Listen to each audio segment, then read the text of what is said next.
Any idea how you have to put your phone number in here to get it to work? I tried dashes. I tried no dashes. Phone number should be in country code. Maybe you got to put a 1. Wasn't that the country code? It's already there. Yeah. Yeah, mine just automatically like pops up with the number on it.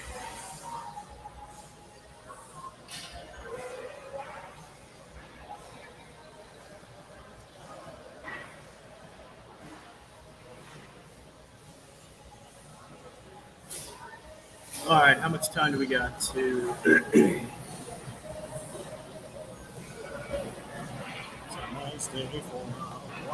Oh, so we're going on 2. All right, are we ready? I'm ready. We are in. Just when you play the open, just take it out of talkback. So. Okay. I don't know.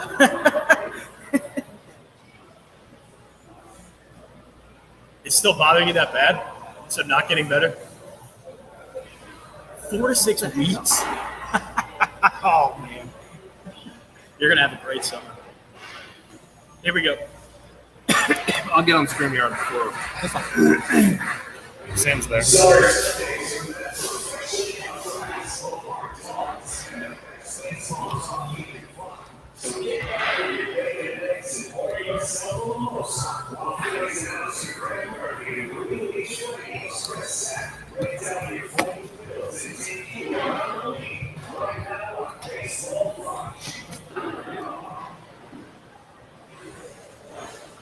Good morning, Philadelphia. Welcome into Bud Light Baseball Brunch, brought to you by Cheerleaders Gentlemen's Club. We are powered by Green Legion Radio, live at 102.5 Fox Sports the Gambler, WDAS AM, around the rest of the Delaware Valley.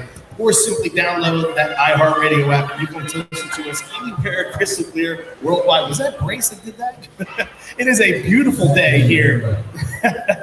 It is a beautiful day down here at the sports complex right outside of Citizens Bank Park at Xfinity Live as we lead you into the rubber match for the Phillies and the Cubs this afternoon at 1:35. I am Chris Sack of Green Legion Radio, sitting alongside Phillies broadcaster Greg Murphy. Murph, how are we doing this morning? Well, I'm doing a lot better than I was 2 mornings ago after last night's good victory, solid victory for this squad. And, I mean, if recent history is any indication, they're probably going to rattle off 5 and 6 in a row. So, yeah, I'm doing good. I'm very positive this morning, Mr. Sack. You know what's great is we did a family trip yesterday up to Knoebels up in Ellisburg, Pennsylvania. You ever go there before? I have, yeah. We do it every year with the kids. And so we brought all my 2 kids, my sister's 2 kids. My brother and my sister-in-law are expecting their daughter any day now. She's supposed to be induced this evening.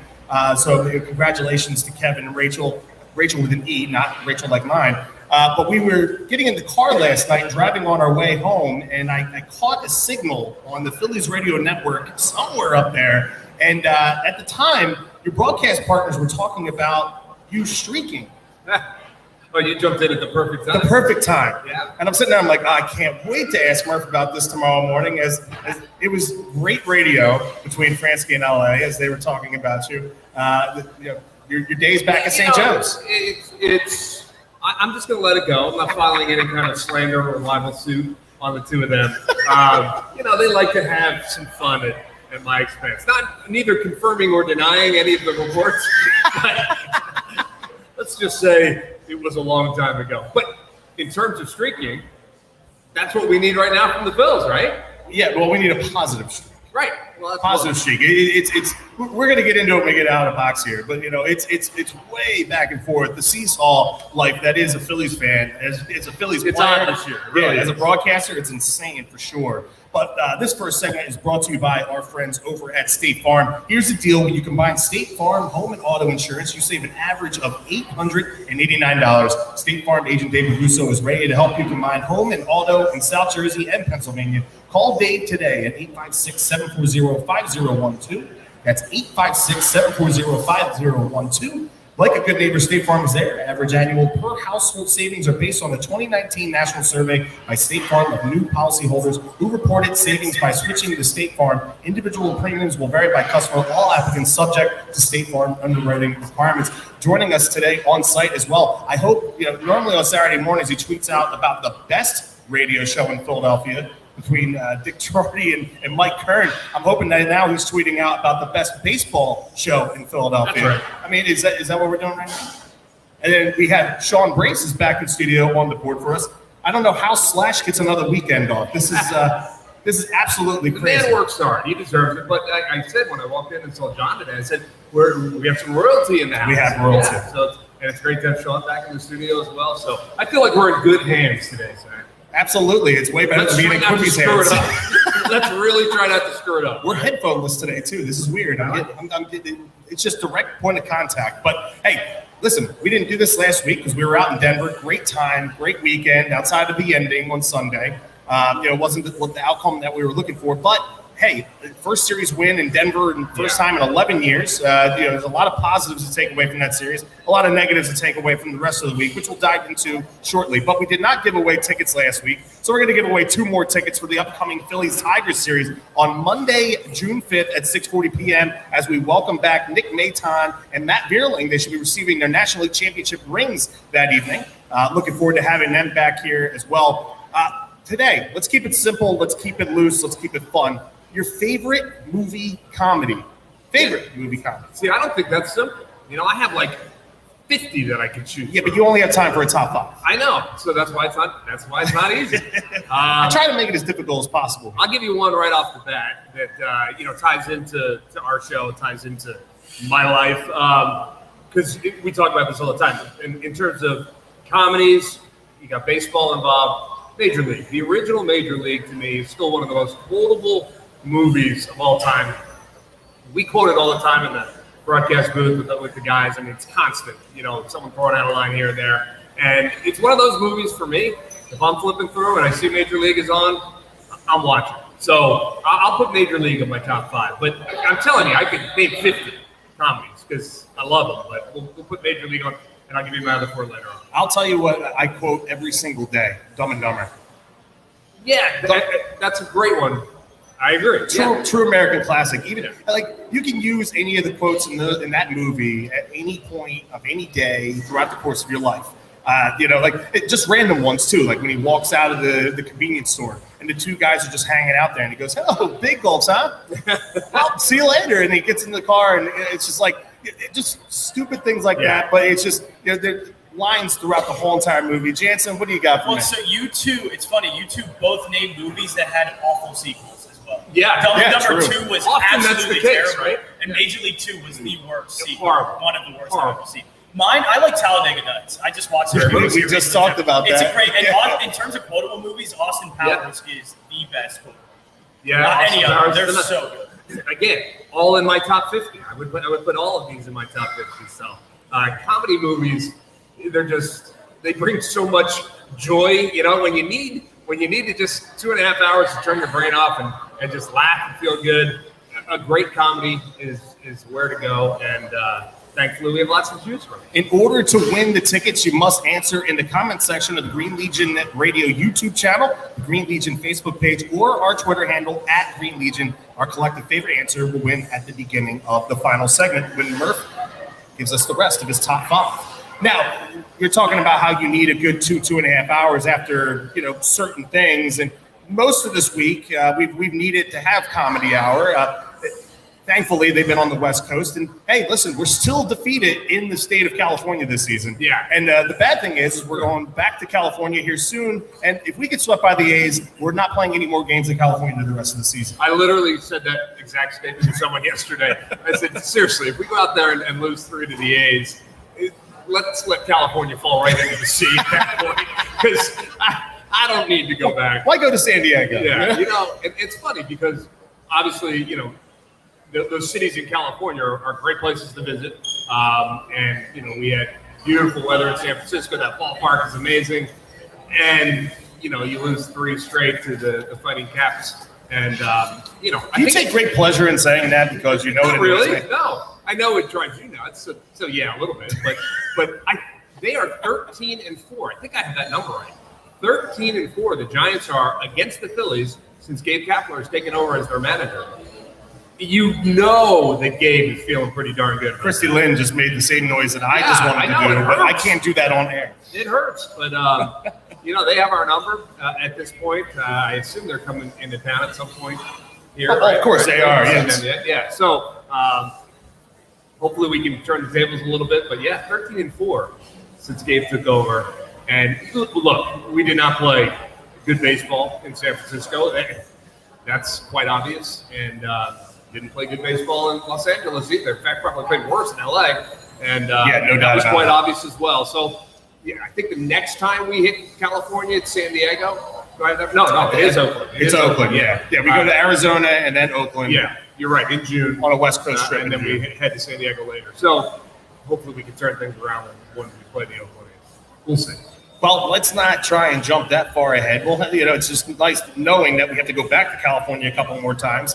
2 more West Coast trips on tap for the Phillies this year. A little bit different the previous years because now with the scheduling that Major League Baseball is doing, you're gonna be hopping across the country a little bit more often. But let's get out of the box here. As a seesaw life that is a Phillies fan, a Phillies broadcaster, a Phillies player, front office personnel, everybody continues to go here. Winners of 5-6 a few weeks ago. Then they lose 6 in a row. Then they win 5 in a row. Then they lose 5 in a row. And then yesterday's win. So like you said, I guess we're going streaking. We're expecting to go streaking in a positive manner here through the rest of this week. Phillies sit at 21-24 in 4th place in National League East, sitting 7 games behind the Atlanta Braves. Thank you, Seattle, for knocking off the Braves yesterday, catching up another game for us. It's odd too. I mean, the Mets got rained out yesterday, so you gained a half game. That's not odd. They've been rained out 11 times this year. Is that what the number is? I'm exaggerating. Or does that? But it's like 4 or 5. Wow. It's at least 4. I will have to look that up, but it's at least 4. I can't believe it either. They did it early yesterday as well, Yeah. and that sets up. Can you believe it later on in the show for you in regards to that. But let's start out with the obvious here because Trey Turner felt the boo birds of South Philadelphia fans for the first legit time as a home player on Friday evening. The struggle's been real. I mean, I think his offensive struggles are starting to spill over into his defensive side of his game. Now, mind you, he's not a Gold Glove defensive shortstop as it is anyway. If you wanted that, you would have brought in Carlos Correa if that's what you were looking for this offseason. You brought him in here to bring some electricity to the lineup, to have contact. He's second on the team in strikeouts. He's struggled with his OPS. His batting average is now hovering around 255, 260. If you look at his World Baseball Classic numbers, this is courtesy of Phillies Muse on Twitter, which is incredible. 6 games in the World Baseball Classic he played. He had 5 home runs and 11 RBI. 44 games so far for the Phillies this season, 4 home runs and 10 RBI.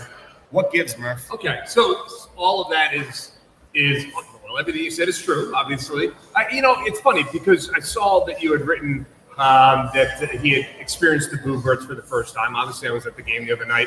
I did not get the sense that they were booing Trey Turner as much as they were booing the overall effort. Turd sandwich that they laid on Friday night? Trey made the error at that point. The boos came down. Someone else did something, less than stellar. The boos came down.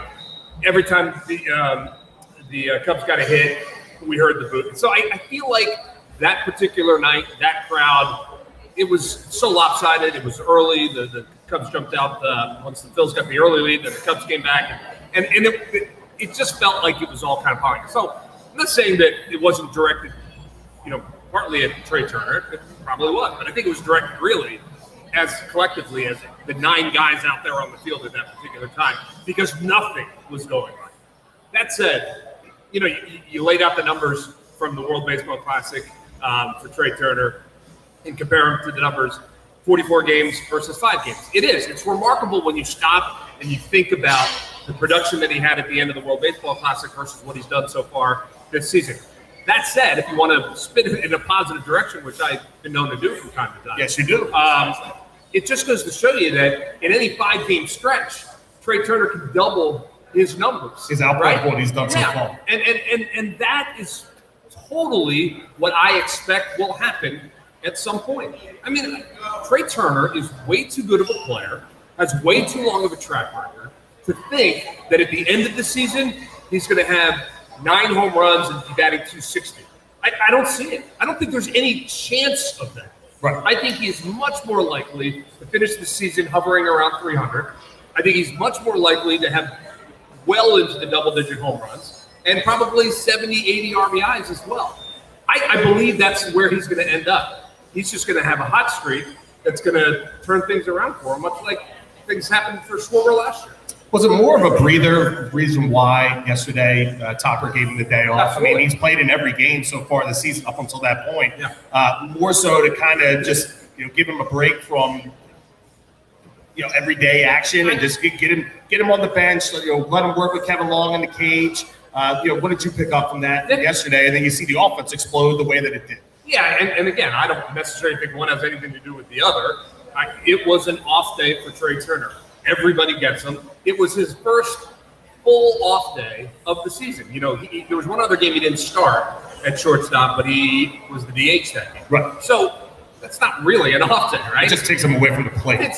So this got him off his feet, got him away from the game for a minute, which I think probably he needs more from a mental standpoint than a physical standpoint. Trey Turner wants to play every day, and he's going to end up playing 157 games this year, more than likely. Yeah. But health. knock on wood. Yeah, God forbid. But for Rob, and obviously he was asked about this yesterday, it was just an opportunity to get him off his feet. He saw a chance to do it. He took it, and it obviously worked out really well on both sides. And I got to believe, I'd be more concerned about Trey Turner if when he was asked by reporters about the current slump that he's in, if he would say stuff like, it's fine, it's baseball, I'll be fine. Instead, he's saying, no, I need to play better. But he also went on to say, which I thought was awesome, he said, I'm not trying too hard. He said, I'm a really good player. I'm just not getting the results that I'm used to, and I will. To me, that's the best possible answer you can hear from a superstar. Not making excuses, looking in the mirror and saying, yeah, I realize I'm not doing what I'm supposed to do right now, but I know I'm going to because I'm really good. Absolutely. And that's the kind of mentality that you love out of your superstars. And I'm not worried about it. I'm just not. And that's the mentality of the Phillies as a whole with their superstars that they have. And you can see that coming from the top, and it works its way down through the roster in and of itself. So I'm just going to skip past the starting rotation real quick because we'll get to that. Sense of urgency. Like what we've been hearing a lot here in the early going, and particularly, last Sunday was the quarter pole of the season. We talked about it on last week's show. 40 games in, and now we're past the quarter pole. And guess what? Next weekend is Memorial Day weekend. Yeah. And the summer it comes, and then it comes fast, and it goes even faster. So the Phillies now, like when I saw after Friday night's game, was more so a sense of urgency when you see the clips and the quotes of Nick Castellanos and Bryce Harper and even Rob Thompson. For the first time on Friday night after that game, I could really start, because not saying that Topper has kind of just been pushing it to the side, like we're going to get going, we're going to get going, we're going to get going. He said the other night for the first time, I feel like this season, like we've got to get going. And I'll tell you, like I really picked up on that sense of urgency, and I appreciated that because we've been kind of sitting here, and I know like we could talk about it all day long here, amongst us in the media and as a fan, fans of the team. But to hear that kind of, urgency coming from the clubhouse, and especially starting at the top with Rob Thompson and works its way down through the rest of the clubhouse, I appreciated that. Yeah, it's funny you mentioned that because I also noticed that over the last 2 days, looking at the quotes, Trey Turner's, Kyle Schwarber, Bryce Harper, and Rob Thompson. There did seem to be a little bit of a switch from we will get this going to we need to get this going. It's subtle, but it's important. Rob was asked directly yesterday, pregame, when do you start to worry about things not getting going? And he looked at the reporter, I forget who asked it, and kind of chuckled and said, I know when that is, but I'm not telling you, is what he said. So it's kind of like Bryce Harper's injury update. He's like, I have a date, but I'm not giving it to you. And we all kind of laughed, and then Rob goes, maybe it already happened. Right? And that's the beauty of Rob Thompson, too, keeping it light and keeping it kind of positive. But the idea that these guys, I don't necessarily think they're counting the games. There's probably only a handful of guys in that clubhouse that know that we've reached the quarter pole of the season, unless they've been asked directly about it. They probably don't even realize it. That's how focused they are on what's happening that day. They really, for the most part, don't think like that, and which I think is a good thing, because the season's way too long for the players to think like that. It's great for us to think like that. It's fun for us to think like that. But when it comes to the players, they're just worried about going out there tonight, today, and getting their knocks, getting a win, and moving on. They couldn't tell you where they are in the standings. I'm telling you, 26 guys in that clubhouse, if you ask them and they honestly answered the question, I bet you only 5 or 6 could tell you where they are in the standings and who's ahead of them and who's behind them. They don't know. They really don't know. Now, maybe when we get down to Atlanta, they'll hear, and then it'll hit their consciousness. But they're not concerned about that, because all they can do is try to win the game that's right there in front of them. And if they continue to do that, win series, and then the rest of it takes care of itself. And that's the way they approach it. And that's the way they have to approach it. Right. Now, on the other side, when we come back from break, I want to talk about the starting rotation. I want to see if we have an update on Jose Alvarado. But real quick before we go to break, what's the deal with Phillies media members not being able to catch foul balls? Scott Fransky had a couple attempts over the last couple of years. Ruben Amaro Jr. had a flop while trying to protect Tom McCarthy. PhilliesMLB.com beat writer Todd Zalecki yesterday. Man, I'll tell you, that did not look good. He looked like he stabbed at it, hit off his hand, he dropped the ball. What kind of word? Okay. What word of advice do you give, Todd? And have you ever come close? Because I know you used to work your way around the ballpark. I've come close. I've caught a couple. You've caught a couple. Yeah. I've never had one go off my hand. Ooh. So is this bragging rights? I wish I had the video of the one. I remember who hit it. Cody Ashley. It was down in the Camberwell first base side at the Citizens Bank Park. So, I'm like chest level to the field, right? Because I'm down in the dugout. The Camberwell, yeah. It's similar to the dugout. And Cody Ashley hit a 2-hopper, foul down the line, and I reached out over the net, boom, snagged it. There you go. Yeah, and they had video of that at one point, but I think it's been destroyed because I kept asking. Do you think like Zalecki and Fransky and all them have had it destroyed so that we don't have bragging rights amongst them? No, but here's the thing: the reason why Philadelphia sports media members, for the most part, can't catch a foul ball is because they're Philadelphia media members for a reason, right? Every single one of them at one point was out on that field, and now they're not for a very particular reason. And I think we're seeing that. And I think that's fair. I talked to Todd about that last night. I saw him after the game, and I just said, "Oh, Todd." He goes, "I know." He goes, "I was so afraid." He said, "At first, I didn't think they got it on camera because I didn't see it for like 25, 30 seconds." And then there it is. And he was talking to a friend, he said, and someone yelled, "Look out!" And he said, and I turned, and it was right there, and it hit my hand and fell down. I said, "You don't like the story." You probably were tracking it the whole way. Crocker was ripping him pretty good in the broadcast last night, and then he even tweeted out this morning, Zalecki. He's like, "Hey man," he's like, "I'm a writer for a reason." Exactly. That's exactly. Not all of us can catch 2 home runs in one game. I mean, I'm just saying. Right. Just saying. Not everybody can do it. Good hands at this stage. Yes, absolutely. Jansen, have you ever? Yeah, no, not everyone. No. Not everyone. No, I don't like it. It's unfortunate. They make gloves for a reason. I don't like a ball hitting my bare hand. Go stand over there. Yeah. We should say that. No, we're about to go to break. It hurts. T-Mac does have one of the all-time great catches. Yeah, but he had a glove. Fair point. Big time difference. He did have a glove, but it was still a grown man should not bring a glove. We've gone over this. Pet peeves our first season together. I said if you're over 13, you can't bring a glove to the ball. I don't argue that, but that said, it was a great catch. It made for one incredible moment. Is that Freddie Freeman? Freddie Freeman hit the home run. He hit the home run. Yeah. I think it was Freddie Freeman. It was definitely the Braves. But the call was just as good. You know what I mean? Like T-Mac never missed a step, and he caught the ball. That was one of the coolest things I've ever seen. I was at the NHL draft that night. I remember that moment. Okay. It started coming out on Twitter. All right, so we're going to head the break here on 102.5 Fox Sports. Again, this is Bud Light Baseball Brunch. On the other side, we're going to talk about the starting rotation woes, and we're going to dive into the ballparks, which we didn't get to do last week on the show. Right here on 102.5 Fox Sports. Again, we'll be right back after these messages. So you're going to want me to make my 10? Hey, give me your top 10. I don't know if there's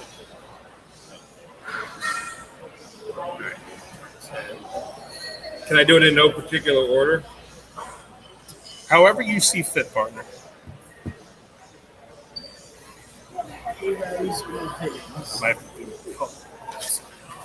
That'll be good. Do a read as we come back. Do a read going out. One when we come back. We should be. Can we go heavy there? What's up? Were we heavy there? No. Good first thought. Yeah, I forgot to do the read going out. Oh, okay. It's okay. It's no big deal. How much time on it? Again, definitely in my top 50. It's funny for me. Movies like Dumb and Dumber, hysterical. But I've only ever seen it like 2 or 3 times. Slapshot, I've only ever seen like 2 times. And I know it's fantastic, and I know it's funny, and I should probably go back and watch it again. But there are other movies that I've seen 100 times. Bull Durham is another great one. For me, the best baseball movie is Major League, so I put that. But like Vacation, the movie Vacation. Again, if it's on, I'm watching it. I can't not watch it. I think it's hysterical, and I laugh every single time. Like you watched it for the first time. Yeah. That's to me what makes it a great one.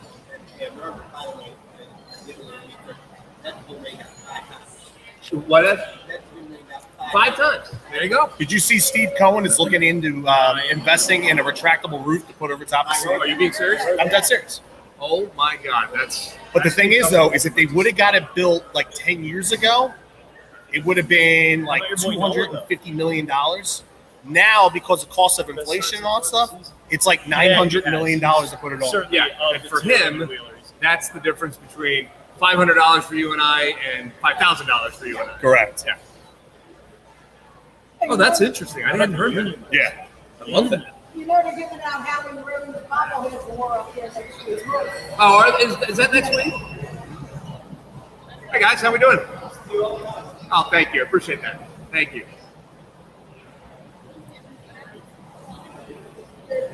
Howie Rose is an awesome dude. Awesome dude. I told him, I said, we're looking for those on eBay. Yeah, but I'll get that guy. in a couple of weeks, we've got the Dick Allen bobblehead. Just don't talk about Kevin Stocker with it. Yeah, nobody got that yet. I'll be sure to get that. All right, Denver. 40. Critical left. It's a baseball bobblehead. I get it, but they should have Howie Rose's greatest call ever. Not toe. He's come back with a high. He's got a lot of great ones, but yeah, it's a great one.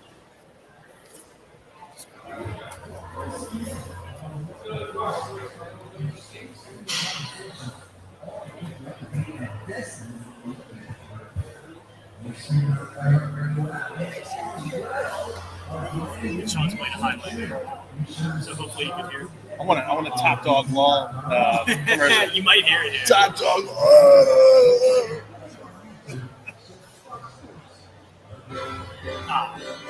Great spot.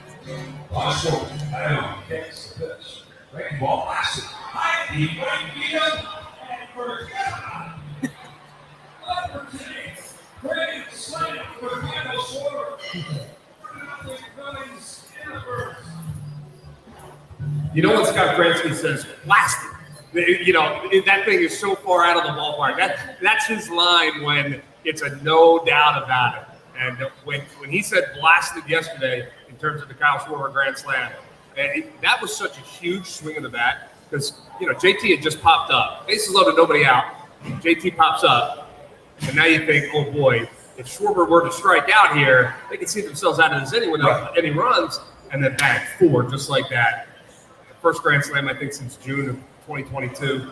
Man, oh man, they need that. I know for me with Fransky is swung on, crushed. Crushed is another. I love it when he Blasted, says crushed. Yeah, it's man, he's the best. He's the best. And you know what's even better is the fact that he was on my plane going out to Denver, right. and he told Murph that he saw me before I told you that I saw him. He was very excited. He was completely enamored. Yeah, he's like, I met your co-host. I got a picture with him. We didn't take a picture. I didn't want to bother him. My wife was sitting there. She's like, "Who is he talking to?" And I was like, "Oh, Scott. Gotta hang out with him. Hey, don't hang out alone in the man cave for baseball this season. Try hanging out at Cheerleaders with sexy entertainers, $4 domestic beers, Jameson specials, and awesome game day experiences all season long. That's right. Stop in before, during, or after the game, not only to see your favorite entertainers, but also your chance to have the best game day experience. Cheerleaders is open daily from noon until 2 a.m. Check them out today. Or tomorrow, whatever day you want to. I was actually going to switch up the live read because we had a couple kids right in front of the table, but they walked away as we were going on. So I was like, hey, let's keep it going. All right, starting rotation. Had some woes lately with the starting rotation. Okay, outside of Aaron Nola's performance yesterday, Brogdon uses the opener on Monday and goes 2/3 of an inning before Bailey Falter comes in and bails him out of the bases loaded jam, but then gives up 6. A lot of hard luck runs in that inning for him. The Trey Turner play, the Castellanos play. It was the Stott error, which was his first at second base as a Philly. And then Castellanos out there in right field. And then he gets demoted down to AAA. Taiwan Walker last 2/3 of an inning to start on Wednesday. We were just talking last Sunday about how well he had pitched in his previous 2 starts, but that's the reason why he's pitching on short notice today for the Phillies, and they're shuffling around the rotation, which we'll get to in a second. And Ranger Suarez gets rocked on Friday night. The last only 2 innings. The bullpen is getting shot here, Murph.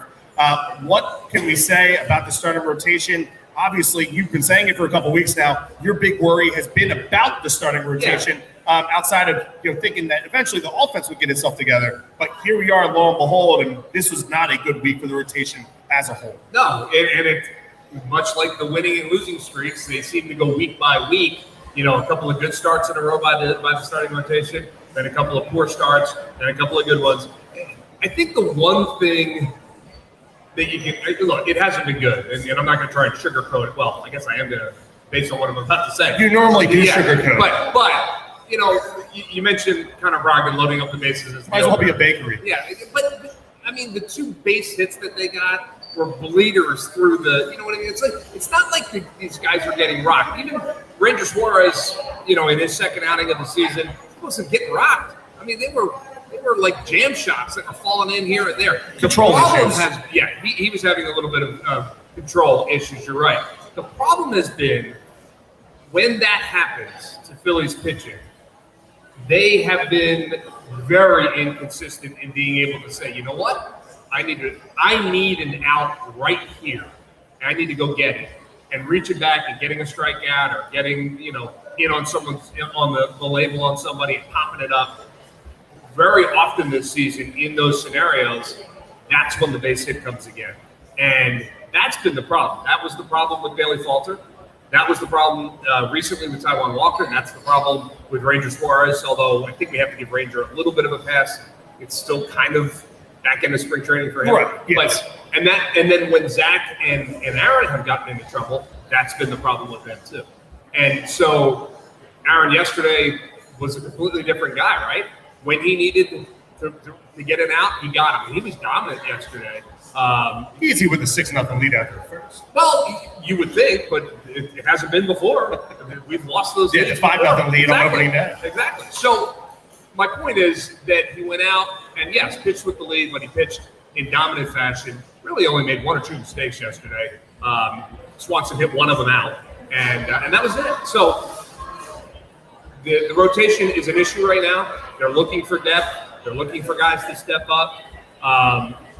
I know for a fact that the front office is, turning over every stone to try and figure out if there's something out there that might be able to help them. So, yeah, that needs to be better. We've seen flashes of good. They need to be much more consistent. Dylan Covey, 31-year-old right-hander they just picked up off of waivers for the Dodgers. Looks like he's going to get the start on Tuesday. I think the last time out he threw for the Dodgers, he threw 4 innings. So he's stretched out. But they can't. With the way the starting rotation, Rangers last start, the one before that, his first one was only 4 innings. Taiwan Walker, his last start, they are killing the bullpen. Yeah. Here in the early going of the season, you kind of start to worry about where they're going to be at. Like I was hopeful yesterday that Nola was going to go through 8.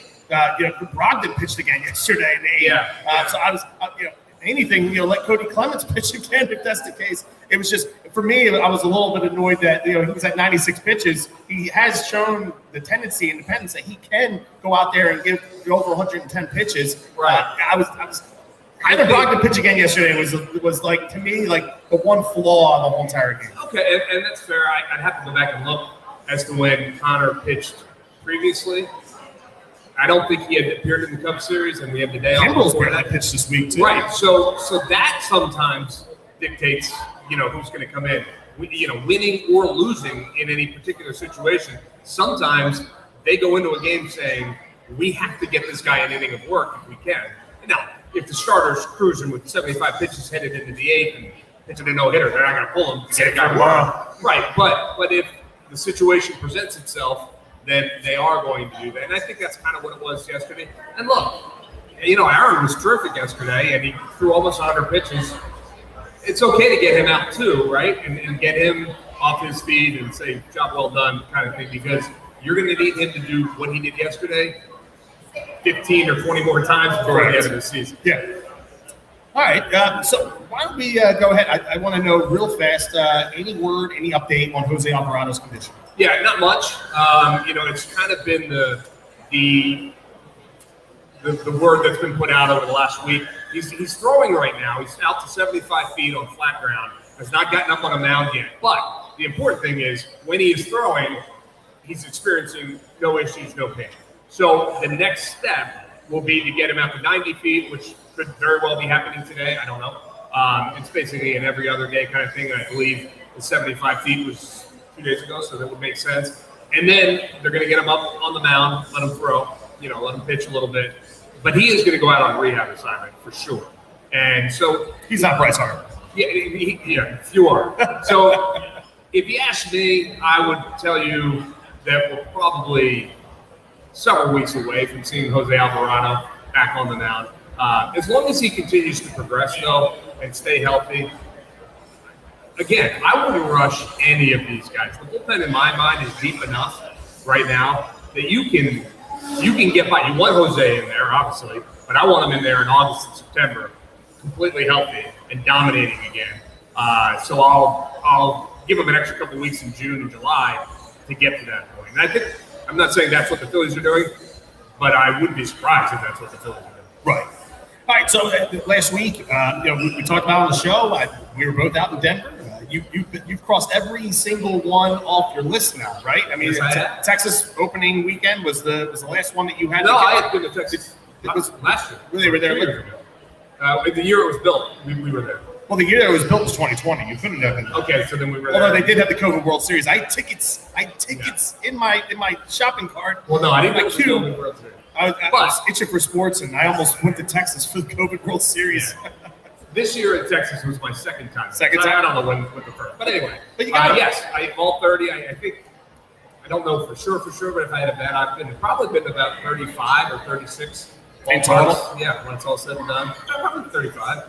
So, yeah, it's one of the cool parts of the job, right? Absolutely. Yeah. Well, without being a part of the job, I'm at 23 overall. Which is impressive. 20 active and 3 defunct ones. Veteran Stadium, Old Yankee, and Shea.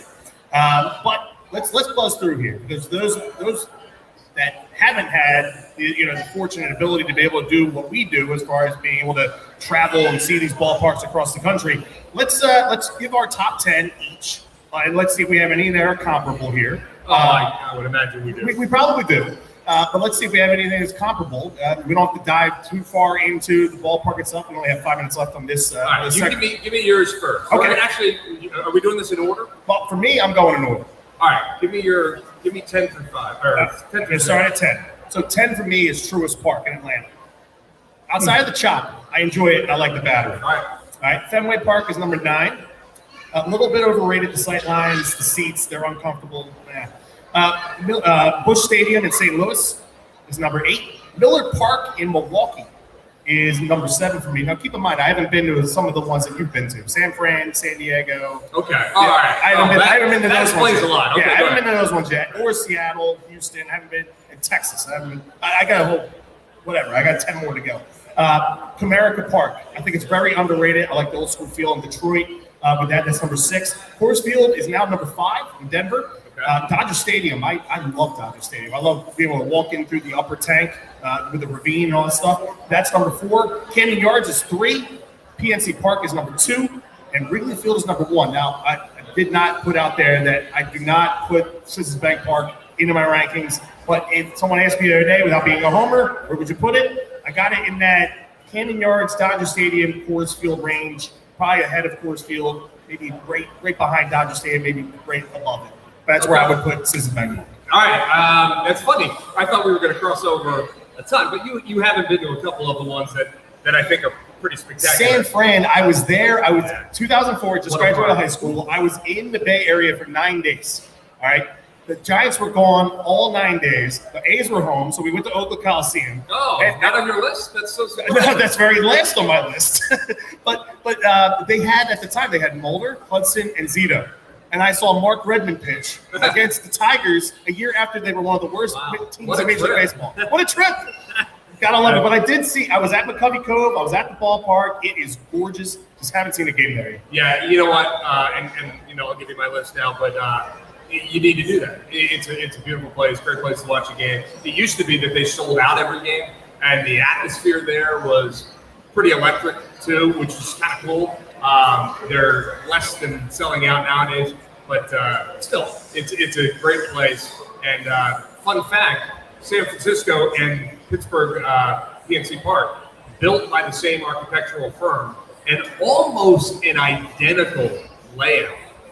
From the bowels of the ballpark, where most people don't get to see, to how you get to the clubhouses, how do you get to the dugouts. Right field walls? Yeah, they're so similar, and both with spectacular backdrops. PNC needs a new scoreboard. That thing is the same. Okay. It's the same one. But you don't want to block that view?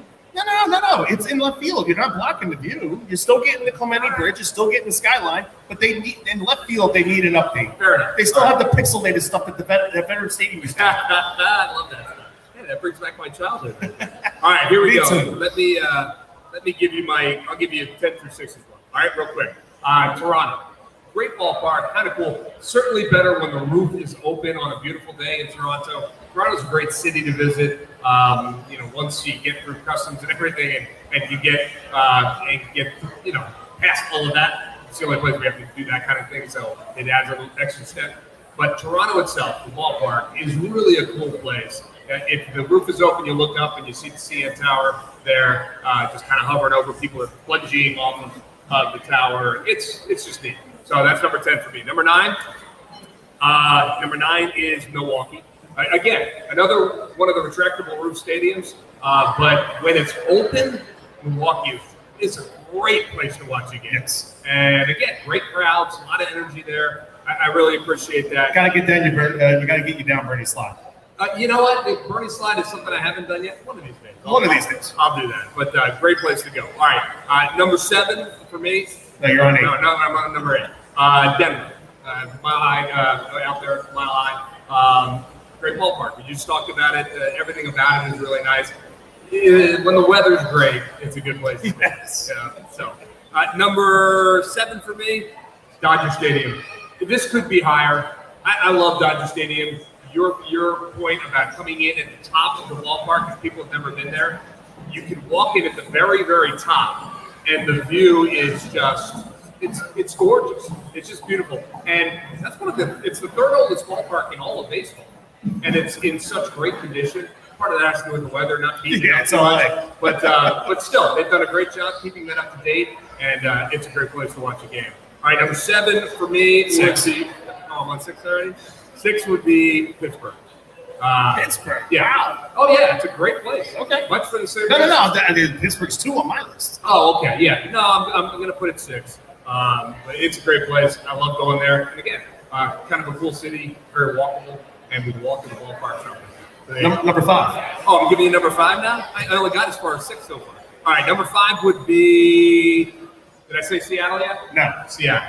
Another just, when the weather's great in Seattle, it's just a beautiful city. It's a beautiful place to be. Beautiful part of the country.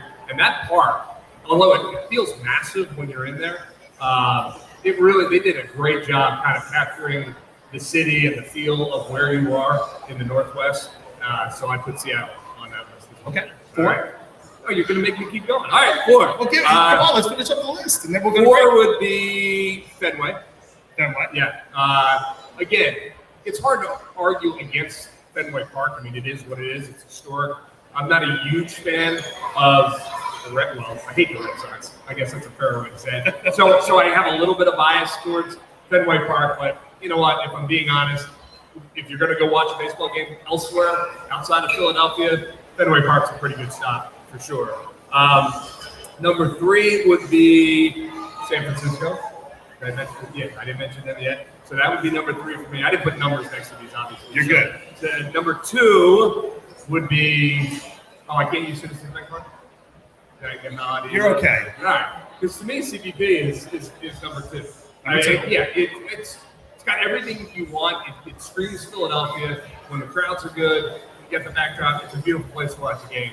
Put that number 2. And the number 1 for me is Wrigley. Wrigley. You know, again, for all the reasons you like Fenway, you like Wrigley, but I think they've done a good job of keeping up with the Joneses kind of thing in terms of trying to make it a little bit more modern and Party atmosphere. Yeah, it's win or lose, they still booze. So there you go. That's my top 10. Subject to change 5 minutes from now. Okay? That's great. Hey, this segment was brought to you by Premier Window Cleaning, the leading window cleaning company in Philadelphia and the surrounding areas. Family owned and operated with 30 years experience. They offer commercial, residential window cleaning, pressure washing, parking garage cleaning, graffiti removal, post-construction cleaning. Every employee is trained, certified, and goes through an extensive background check. At Premier Window Cleaning, your satisfaction level needs to be 100%, as no job is complete until you're happy. With clients like Chop Roberts to the Children's Hospital of Philadelphia, you cannot go wrong. For more information and a full list of their services, give them a call at 267-534-5198. That's 267-534-5198. Or head to their website, WeHateDirtyWindows.com. That's WeHateDirtyWindows.com. Coming up on the other side, we're going to who's going to take the tickets for the Phillies Tigers game on June 5th. We're going to also get into our picks. Murph is lucky we didn't make picks last week. They were fake picks. And we're going to do Can You Believe It right here on 102.5 Fox Sports The Gambler, Bud Light Baseball Brunch. We'll be right back after this. I was just trying to get you excited and I didn't know what I was talking about. I feel it's a good tease. I feel less than confident in my picks this week. Thank you. Which means you're probably going to go 3-0. I debated about making my picks and then immediately switching them to the other side and see how I did. A lot of kids here today. Is there a giveaway today? Oh yeah, the kids' book, right? Is that what it is? Yeah. Me? Oh. My top 5 stadiums aren't in well, except for Richmond. So I love Old Yankee Stadium. The Old Yankee Stadium on my overall list would be 2.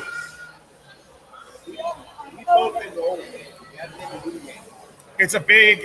It's just like if you want to sit with the real fans, you used to be able to sit with the real fans down in the lower bowl, but now you gotta sit upstairs with the real fans. Because now all it is corporate suits. It's nice. I mean, the bathrooms are nicer, the concourses are bigger. You know, it's really nice. Like as far as it's a beautiful stadium, but it's just it doesn't have the mystique, the aura, the feel. The Old Yankee Stadium did when you went there. Like you felt like.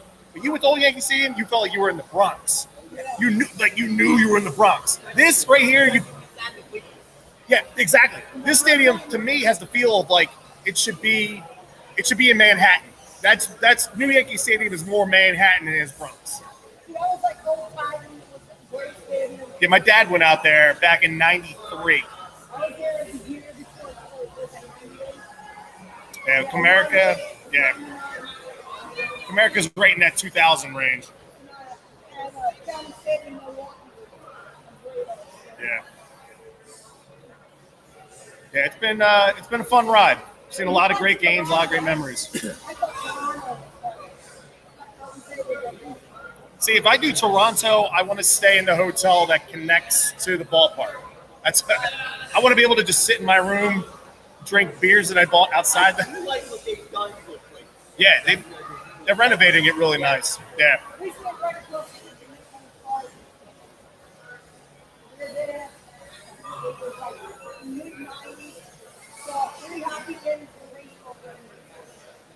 Yeah, I want to see a game in Montreal. No, so he'll throw game. To that. He'll just do a quick throw, and he'll just say, "Can you believe it?"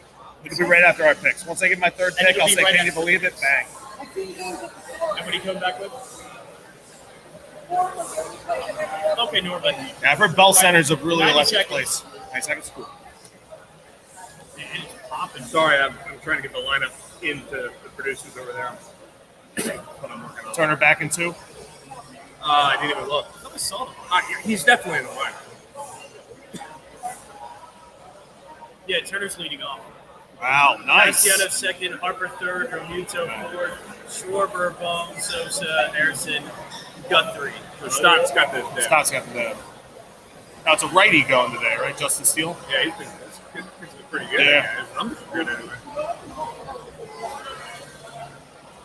I don't know, man. I like that. I like that. Castellanos batting 2. I like that too. Yeah.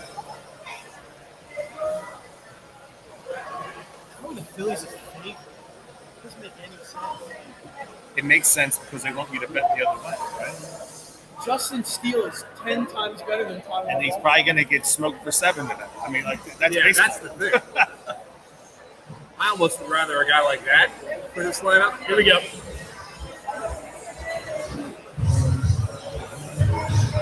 That's big.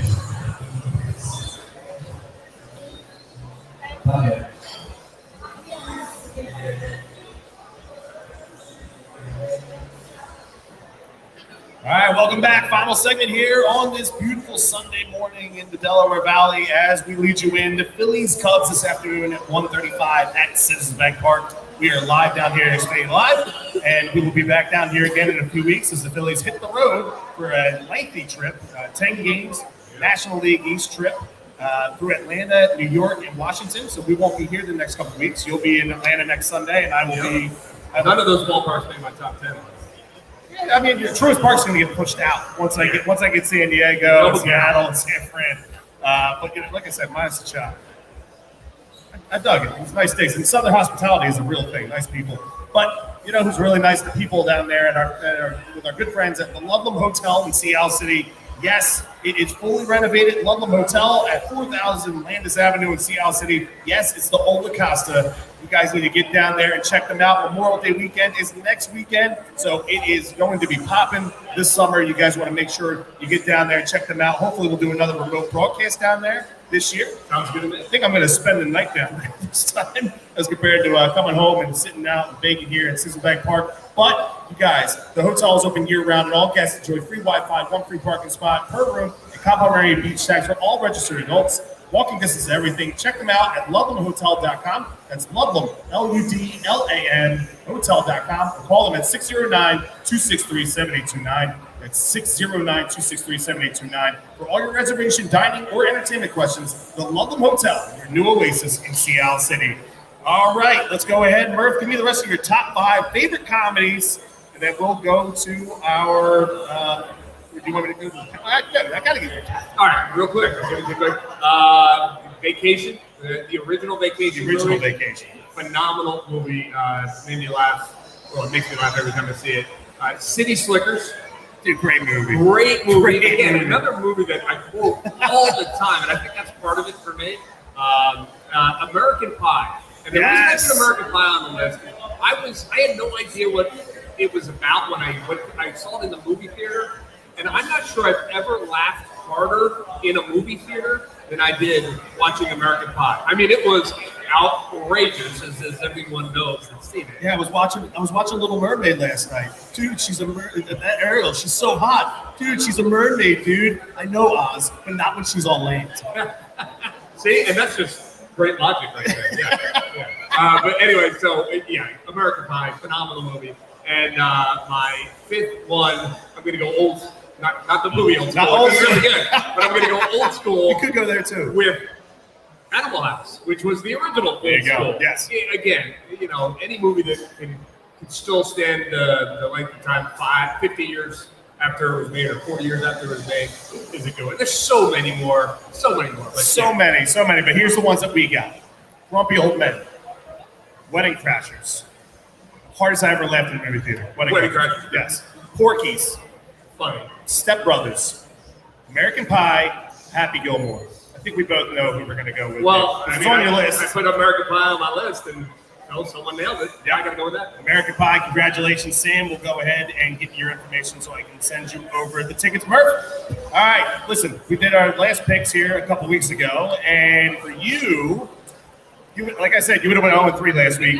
No. You made sure it was like 5 minutes after the show, and you're walking across the course field, and you're sending me your 3 picks. And I'm sitting there, I'm trying to break everything down, and I just want to like get something to eat, grab a couple beers before I head to the ballpark. And I knew that if you would have hit those 3 picks, you would have been talking so much crap all week. I could not wait when I tabulated it up. Yes, very true. Very true. So Murph went right now 6-6 with 8 points on the season. I went 3-0. I haven't lost a penny yet. I went 3-0 a couple weeks ago with 4-point week, so I'm 9-3 with 12 points.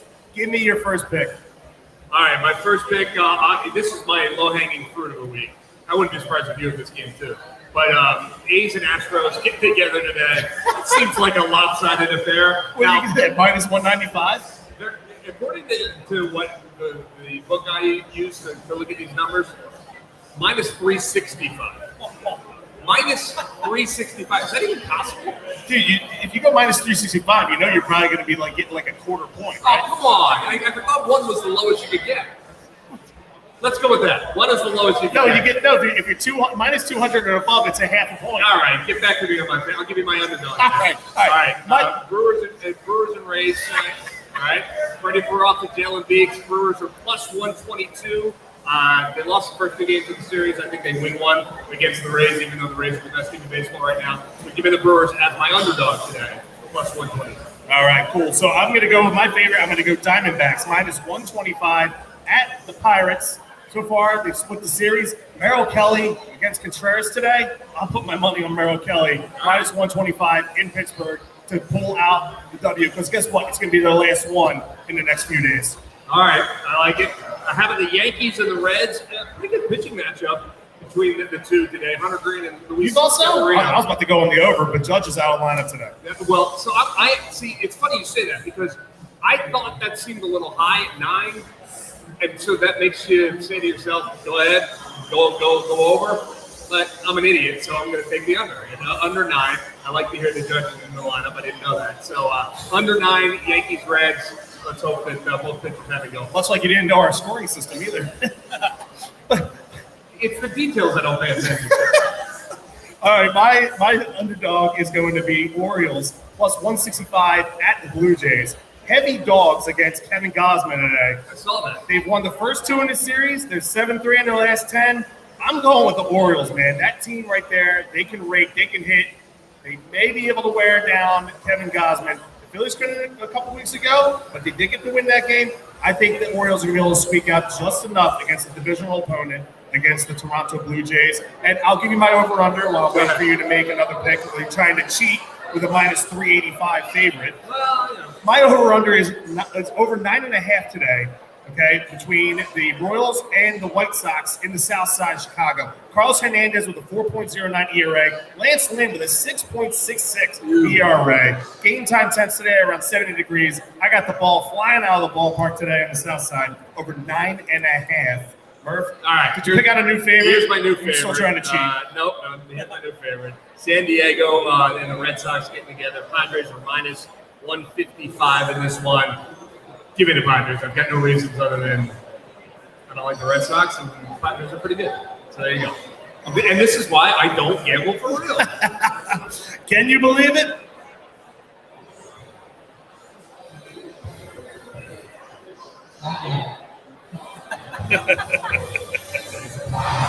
got you.